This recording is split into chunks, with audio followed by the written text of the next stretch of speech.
चलिए जानते हैं देश और दुनिया के सिलेक्टेड काम की और महत्वपूर्ण 50 बड़ी खबरों को सिर्फ 10 मिनट में। पर अभी तक आपने इस वीडियो को लाइक नहीं किया है तो लाइक कर दीजिए। देश एक बड़ी छलांग लगाने के लिए तैयार। पीएम मोदी ने लगातार तीसरी बार सत्ता में आने का जताया विश्वास। इंटरव्यू में कहा, आज भारत के लोगों की आकांक्षाएं 10 साल पहले की तुलना में बहुत अलग है। हमने 3 प्रमुख राज्यों मध्य प्रदेश, राजस्थान और छत्तीसगढ़ में जीत हासिल की है। लोकसभा से 3 और सांसद हुए सस्पेंड। मुख्य चुनाव आयुक्त की नियुक्ति के बिल को लोकसभा से मिली मंजूरी। टेलीकम्युनिकेशन बिल राज्यसभा में हुआ पास। राज्यसभा में क्रिमिनल लॉ बिल आएगा। ध्यान दे, 4 साल से छोटे बच्चों को कब सिरप नहीं दे। डीसीजीआई ने कहा, सिरप में क्लोरफेनिरामिन, मेलेट और फिनाइलफ्राइन कितना मिलाए यह भी तय होना चाहिए। हिमाचल विधानसभा में तीसरे दिन भी हुआ बवाल। बीजेपी विधायक सिर पर पगड़ी बांधकर पहुंचे। दूध बेचने लगे एमएलए, कांग्रेस को याद दिलाई गारंटी। दुनिया के 40 देशों में फैला कोरोना का जैन फर्स्ट वेरिएंट। भारत में 21 केस आए सामने। डब्ल्यूएचओ ने कहा, इससे खतरा नहीं पर भीड़ में मास्क जरूर पहने। पीएम मोदी ने कुवैत के नए अमीर शेख मिसाल अल अहमद अल जबर अल सबा को दी बधाई। बोले, दोनों देशों के संबंध होंगे और मजबूत। किसान नेता चौधरी चरण सिंह की 51 फीट ऊंची प्रतिमा का अनावरण करेंगे यूपी के सीएम योगी आदित्यनाथ। जाटलैंड में सियासी हलचल हुई तेज, इसलिए जाट समाज के गरीब बच्चों को मुफ्त ऑनलाइन शिक्षा उपलब्ध कराने की कवायद है।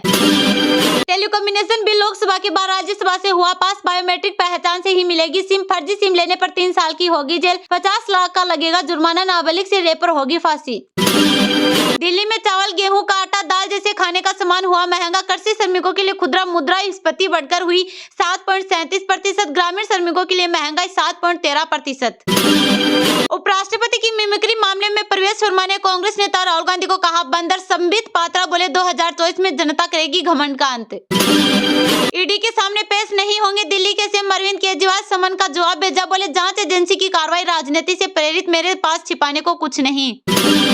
सीईसी और ईसीएस संबंधी विधेयक को मिली संसद की मंजूरी। केंद्रीय कानून मंत्री अर्जुन राम मेघवाल बोले, यह एससी के खिलाफ नहीं। सभी के विकास के लिए हो जातिगत जनगणना, देश की एकता को नहीं पहुंचे नुकसान। आरएसएस के प्रमुख सुनील अंबेडकर ने दिया बयान।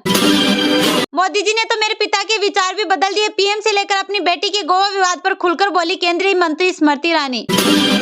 हम हर बार खूब मेहनत करते हैं लेकिन फिर भी हार जाते हैं। विधानसभा चुनाव में मिली हार पर कांग्रेस के पूर्व डिप्टी सीएम सचिन पायलट ने दिया बयान। छत्तीसगढ़ विधानसभा में कर्ज माफी और महतारी वंदन योजना के मुद्दे पर हुआ हंगामा। विपक्ष ने पूछा, कब मिलेगा लाभ, सरकार को जवाब देना होगा। उपराष्ट्रपति की मिमिक्री पर बीजेपी ने दीपेंद्र हुड्डा को घेरा। कहा, जाट परिवार से आने वाले जगदीप धनखड़ के मजाक पर ठहाके लगाए, किसान जवाब देंगे। जगदीप धनखड़ की मिमिक्री पर किरकिरी। उपराष्ट्रपति के अपमान पर गरमाया जाट संगठन। अखिलेश और जयंत की रणनीति को लगेगा बड़ा झटका।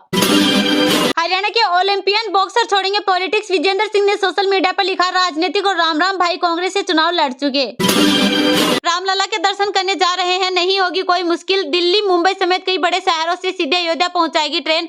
19 जनवरी 2024 से संचालन होगा शुरू। घर घर दीप प्रज्वलित करने की अपील मंदिर ट्रस्ट द्वारा की गई। चित्रकूट के तुलसी पीठाधीश्वर स्वामी रामभद्राचार्य महाराज का प्रण। बोले, कृष्ण जन्मभूमि से ईदगाह हटने तक नहीं करूंगा बांके बिहारी के दर्शन। यात्रियों की सुरक्षा सर्वोच्च प्राथमिकता। केंद्रीय रेल मंत्री अश्विन वैष्णव बोले, वंदे भारत के लिए ट्रैक किनारे बाड़ लगाने की है योजना।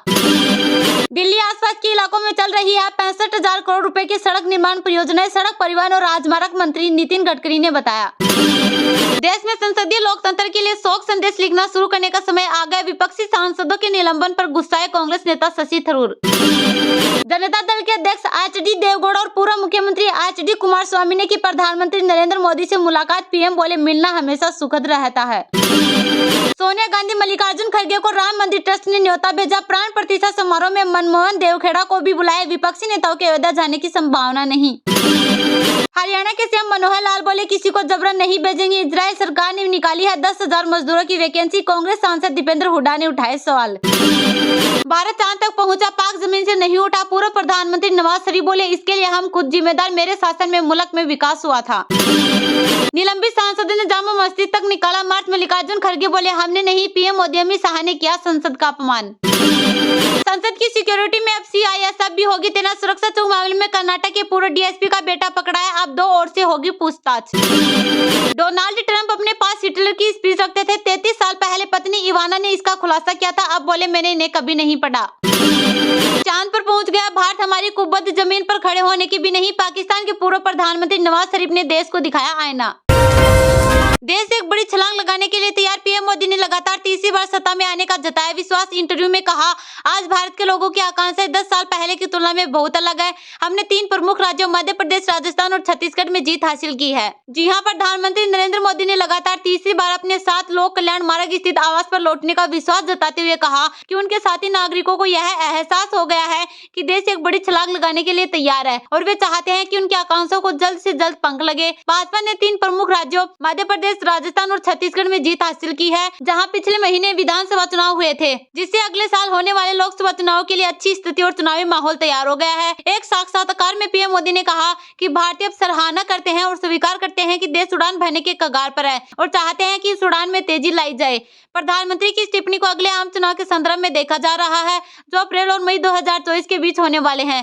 पीएम मोदी ने आम आदमी के जीवन में ठोस बदलाव लाने में अपनी सरकार के ट्रैक रिकॉर्ड का हवाला देते हुए कहा कि उन्हें जीत का पूरा भरोसा है। पीएम मोदी ने इंटरव्यू में कहा, आज भारत के लोगों की आकांक्षाएं 10 साल पहले की तुलना में बहुत अलग है। उन्होंने कहा, उन्हें एहसास है कि हमारा देश उड़ान भरने के कगार पर है। वे यह उड़ान चाहते हैं, इसमें तेजी लाई जानी चाहिए और वे चाहते हैं कि यह सुनिश्चित करने के लिए सबसे अच्छी पार्टी वही है जो उन्हें यहाँ तक लेकर आई है। हाल ही में 5 राज्यों के विधानसभा चुनाव में पीएम मोदी को अपने प्रचार अभियान के केंद्र में रखते हुए भाजपा ने केंद्रीय राज्यों में शानदार जनादेश हासिल किया। इस जनादेश में न केवल अपने प्रतिद्वंदियों को बल्कि कुछ चुनाव विशेषज्ञों को भी पछाड़ दिया, जिन्होंने मध्य प्रदेश, छत्तीसगढ़ और राजस्थान में कड़े मुकाबले की भविष्यवाणी की थी। रामलला के दर्शन करने जा रहे हैं, नहीं होगी कोई मुश्किल। दिल्ली, मुंबई समेत कई बड़े शहरों से सीधे अयोध्या पहुंचाएगी ट्रेन। 19 जनवरी 2024 से संचालन होगा शुरू। घर घर दीप प्रज्वलित करने की अपील मंदिर ट्रस्ट द्वारा की गई। भगवान राम की नगरी अयोध्या में 22 जनवरी को भव्य कार्यक्रम होने जा रहा है। भव्य राम मंदिर के गर्भगृह में रामलला की प्राण प्रतिष्ठा होगी। इस मौके पर न केवल अयोध्या बल्कि पूरा देश उत्सव मनाने के लिए तैयार हो रहा है। घर घर दीप प्रज्वलित करने की अपील मंदिर ट्रस्ट द्वारा की गई है। तो वही रामलला के दर्शन में किसी को भी असुविधा न हो, इसलिए देश के बड़े हिस्सों से सीधे ट्रेन का संचालन शुरू होने जा रहा है। मीडिया सूत्रों के मुताबिक भव्य मंदिर के उद्घाटन के लिए रेलवे द्वारा विशेष रूप से 100 से अधिक ट्रेनों का संचालन होने जा रहा है। इसमें दिल्ली, मुंबई, चेन्नई, बेंगलुरु, पुणे, कोलकाता, नागपुर, लखनऊ सहित अन्य शहरों से विशेष ट्रेनें अयोध्या के लिए चलाई जाएगी। खबरों के मुताबिक ग्वालियर से अयोध्या के लिए सिर्फ एक साप्ताहिक ट्रेन का ही संचालन किया जाता है, जबकि यहां से भी बड़ी संख्या में राम भक्त अयोध्या जाने की तैयारी कर रहे हैं। ऐसे में माना जा रहा है कि आने वाले दिनों में अयोध्या के लिए ग्वालियर से भी विशेष ट्रेन चलाई जा सकती है। इसी तरह रेलवे देश के अलग अलग हिस्सों से अयोध्या तक सीधे ट्रेन संचालित करने की योजना बना रहा है। मीडिया सूत्रों के मुताबिक रेलवे इन ट्रेनों का संचालन 19 जनवरी 2024 से शुरू करने जा रहा है, ताकि राम भक्तों को अयोध्या पहुंचने में किसी तरह की समस्या का सामना न करना पड़े। नवनिर्मित राम मंदिर उद्घाटन से पहले 100 दिनों के दौरान राम भक्तों की सुविधाओं को देखते हुए रेलवे ने देश के अलग अलग हिस्सों से अयोध्या के लिए स्पेशल ट्रेनें चलाने की योजना बना रहा है।